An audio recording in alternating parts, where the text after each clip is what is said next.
कक्षा 10 के बच्चों के लिए बहुत ही इम्पोर्टेंट जो है बहुविकल्पीय प्रश्न है जो परीक्षा में जो है आ सकता है।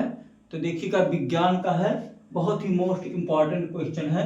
तो देखिएगा पहला प्रश्न है, मनुष्य में पाई जाने वाली अंतःस्रावी ग्रंथियां हैं। तो मनुष्य में पाई जाने वाली अंतःस्रावी ग्रंथियां हैं। तो पहला है थायराइड, दूसरा है अजगृक, तीसरा है थाइमस और चौथा है पीयूष ग्रंथि। तो इसमें से जो है पहले का चौथा सही है, पीयूष ग्रंथि। पीयूष ग्रंथि ही अंतःस्रावी ग्रंथियां होती हैं। तो दूसरा प्रश्न है, पतझड़ से संबंधित हार्मोन्स है। मतलब पतझड़ मतलब पत्तियां क्या होती हैं, झड़ जाती हैं। तो पतझड़ से संबंधित हार्मोन्स है। तो पहला है ऑक्सिन, दूसरा है जिब्रेलिन, तीसरा है एब्सिसिक अम्ल और चौथा है एथिलीन। तो देखिएगा दूसरे का तीसरा जो है सही है, एब्सिसिक अम्ल जो है यही सही है। और प्रश्न नंबर 3 है, कोशिकीय प्रक्रमों में ऊर्जा मुद्रा है। कोशिकीय प्रक्रमों में ऊर्जा मुद्रा है। तो पहला दिया है माइटोकॉन्ड्रिया, दूसरा दिया है एटीपी, तीसरा दिया है ग्लूकोज और चौथा दिया है पायरुवेट। तो इसमें से जो है कोशिकीय प्रक्रमों में ऊर्जा मुद्रा है। तो इसका जो है प्रश्न नंबर 3 का जो है चौथा दूसरा जो है सही होगा एटीपी। अब देखिएगा प्रश्न नंबर 4, ग्लाइकोलाइसिस का अंतिम उत्पाद है। ग्लाइकोलाइसिस का अंतिम उत्पाद है। तो देखिएगा पहला है प्रोटीन, दूसरा है पायरुवेट, तीसरा है फास्फेट और चौथा है फ्रक्टोज। तो ग्लाइकोलाइसिस का अंतिम उत्पाद क्या होता है, पायरुवेट होता है। पायरुवेट होता है। अब देखिएगा प्रश्न नंबर 5 है, पायरुवेट के विखंडन की प्रक्रिया, पायरुवेट के विखंडन की प्रक्रिया संपन्न होती है। तो देखिएगा कोशिका द्रव्य में, केंद्रकों में, माइटोकॉन्ड्रिया में और अंतःद्रवी में। तो देखिएगा जो है पायरुवेट की विखंडन की प्रक्रिया संपन्न होती है। तो किसमें होती है, तो माइटोकॉन्ड्रिया में, यानी कि पांचवें का तीसरा सही है। और प्रश्न नंबर 6, आलिंद व निलय किस मानव अंग के भाग हैं। आलिंद व निलय किस मानव अंग के भाग हैं। तो दिया है पहला हृदय, दूसरा दिया है यकृत, तीसरा दिया है वृक्क और चौथा दिया है मस्तिष्क। तो इसमें से जो है पहला दोनों जो है आलिंद व निलय दोनों जो है हृदय के भाग होते हैं। तो प्रश्न नंबर 6वें का पहला आंसर सही होगा।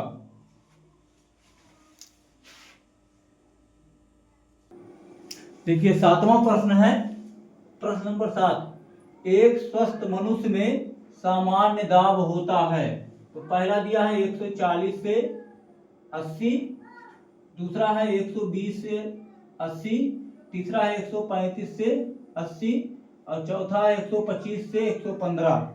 तो एक स्वस्थ मनुष्य में सामान्य दाब होता है। तो कितना होना चाहिए, 120 से 80 होना चाहिए। तो प्रश्न नंबर 7 का दूसरा सही है। अब देखिएगा प्रश्न नंबर 8 का, 8 पौधों में जल की हानि से संबंधित है। तो पहला है तना, दूसरा है जड़, तीसरा है जाइलम और चौथा है रंध्र। तो इसमें से जो है पौधों में जल की हानि से संबंधित है, तो रंध्रों के द्वारा होता है जल की हानि। तो प्रश्न नंबर 8वें का जो है चौथा सही है, रंध्र। अब देखिए प्रश्न नंबर 9, पौधों में फ्लोएम का कार्य होता है। पौधों में फ्लोएम का कार्य होता है। तो पहला दिया है जल व खनिज लवण का परिवहन, नंबर दूसरा है वाष्पो उत्सर्जन, तीसरा है खाद्य पदार्थों का स्थानांतरण और चौथा है उपरोक्त में से कोई नहीं। तो देखिएगा पौधों में फ्लोएम का कार्य होता है। तो फ्लोएम का कार्य होता है खाद्य पदार्थों का परिवहन करना। तो प्रश्न नंबर जो है 9वें का तीसरा सही है, खाद्य पदार्थों का स्थानांतरण करना। प्रश्न नंबर 10वां है, फ्लोएम द्वारा भोजन का स्थानांतरण होता है। तो पहला दिया है सुक्रोज के रूप में, दूसरा दिया है प्रोटीन के रूप में, तीसरा दिया हार्मोन्स के रूप में, चौथा दिया है वसा के रूप में। तो फ्लोएम द्वारा भोजन का स्थानांतरण होता है, किसके द्वारा होता है, तो होता है सुक्रोज के द्वारा। किसके द्वारा होगा, सुक्रोज के द्वारा होगा। तो प्रश्न नंबर 10वें का जो है पहला ऑप्शन सही है, सुक्रोज के रूप में।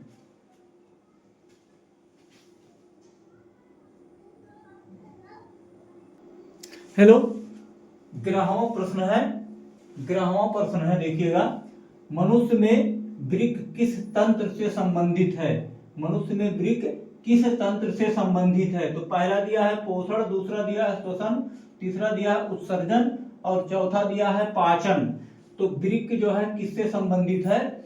तो उत्सर्जन से। किससे संबंधित है? उत्सर्जन। तो प्रश्न नंबर 11 का तीसरा सही है उत्सर्जन।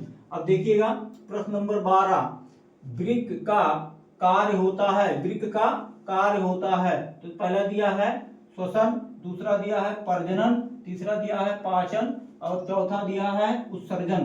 तो देखिएगा वृक्कों का क्या कार्य होता है? तो वृक्कों का कार्य होता है उत्सर्जन, उत्सर्जन करना। तो प्रश्न नंबर 12 का जो है चौथा सही है उत्सर्जन करना। प्रश्न नंबर 13, मूत्र निर्माण होता है, मूत्र निर्माण होता है, किससे होता है मूत्र निर्माण? तो दिया है पहला वृक्क में, दूसरा दिया है यकृत में, तीसरा दिया है प्लीहा में और चौथा दिया है हृदय में। तो देखिएगा जो मूत्र निर्माण होता है वो होता है वृक्क में। किसमें होता है? वृक्क में। तो प्रश्न नंबर 13 का जो है पहला सही है। अब देखिएगा प्रश्न नंबर 14 का, मानव में उत्सर्जन तंत्र का भाग नहीं है, मानव में उत्सर्जन तंत्र का भाग नहीं है। तो दिया है यहाँ पर, पहला दिया है तंत्रिका या न्यूरॉन, दूसरा दिया है वृक्काणु या नेफ्रॉन, तीसरा दिया है बोमेन संपुट और चौथा दिया है वृक्क। तो देखिए वृक्काणु या नेफ्रॉन, बोमेन या संपुट, ये सभी जो है किसके जो है अंग होते हैं? वो उत्सर्जन तंत्र के अंग होते हैं, यानी कि वृक्क भी जो है उत्सर्जन तंत्र के अंग होते हैं। तो देखिए तीनों नहीं होगा, तो इसलिए जो है पहला है, पहला यानी कि प्रश्न नंबर 14 का पहला तंत्रिका या न्यूरॉन पूछा है। देखिए क्या पूछा है कि मानव में उत्सर्जन तंत्र का भाग नहीं है। तो तंत्रिका तंत्र या न्यूरॉन का मतलब भाग नहीं है उत्सर्जन में। अब देखिएगा प्रश्न नंबर 15 का, अपोहन संबंधित है, अपोहन संबंधित है पोषण से, श्वसन से, उत्सर्जन से, परिवहन से। तो अपोहन जो होता है वो किससे संबंधित होता है? तो इसमें से उत्सर्जन से संबंधित है। किससे संबंधित है? उत्सर्जन से संबंधित है। तो प्रश्न नंबर 15 का जो है तीसरा सही है। क्या? अपोहन जो है संबंधित है, तो उत्सर्जन से संबंधित है।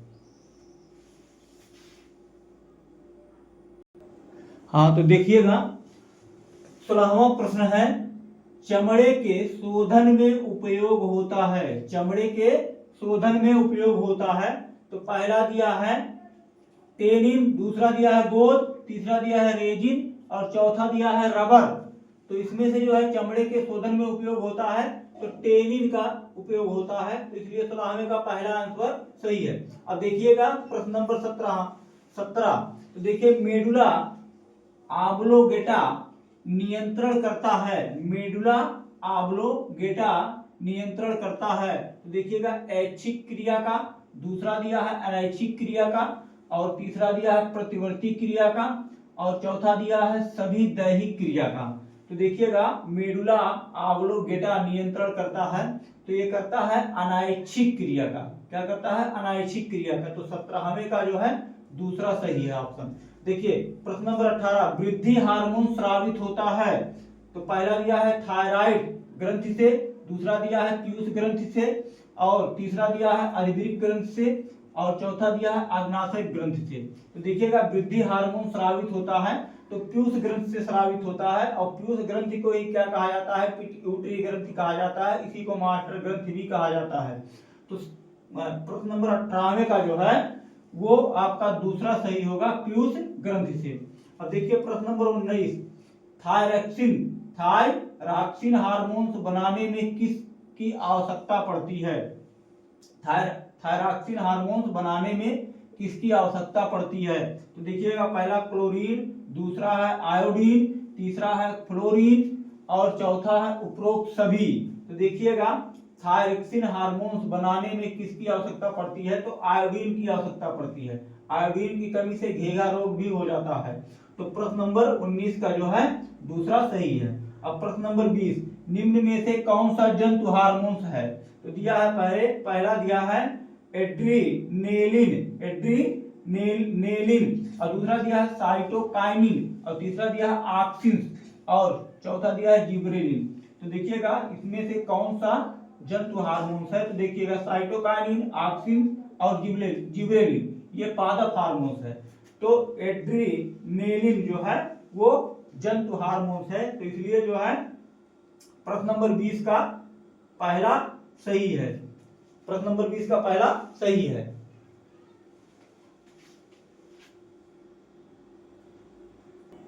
हेलो, तो देखिएगा प्रश्न नंबर 21 है, निम्नलिखित में से कौन एक पादप हार्मोन नहीं है।